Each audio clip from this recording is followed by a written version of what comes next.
চলো বন্ধু, তোমাদের সকলের অনুরোধে আমি এমবেডেডের একটা প্রবলেম নিয়ে চলে এসেছি।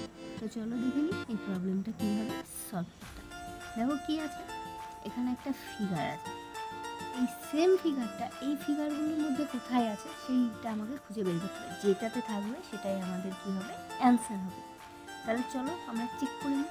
দেখো এটা কি আছে, এটা কোনোভাবেই এইরকম কোনো সেট নেই, কারণ এই ফিগারটা আমার হবে না। আমাকে কী হতে হবে, এরকম এইভাবে কোনো একটা এরকম একটা শেপ হতে হবে। এখানে নেই, তাহলে এটাও হবে না। দেখো এই পোর্শনেও কোনোভাবেই এইরকম শেপ নেই, তাহলে এটাও হবে না। দেখো এইটা, দেখো এইটাতে আছে, এই পোর্শনটা হচ্ছে আমাদের আছে, এই পোর্শনটা হচ্ছে বাদ, এই পোর্শনটা বাদ। দেখো এই পোর্শনটা বাদ দিয়ে দিলে এই পোর্শনটা আছে, তার মানে এই ফিগারটা হবে।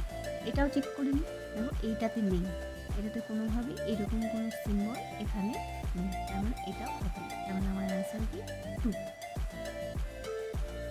তাহলে বন্ধুরা তোমরা এই প্রবলেমটা সলভ করে বলো তো এর অ্যান্সার কী হবে, আমাকে কমেন্টে জানাবে।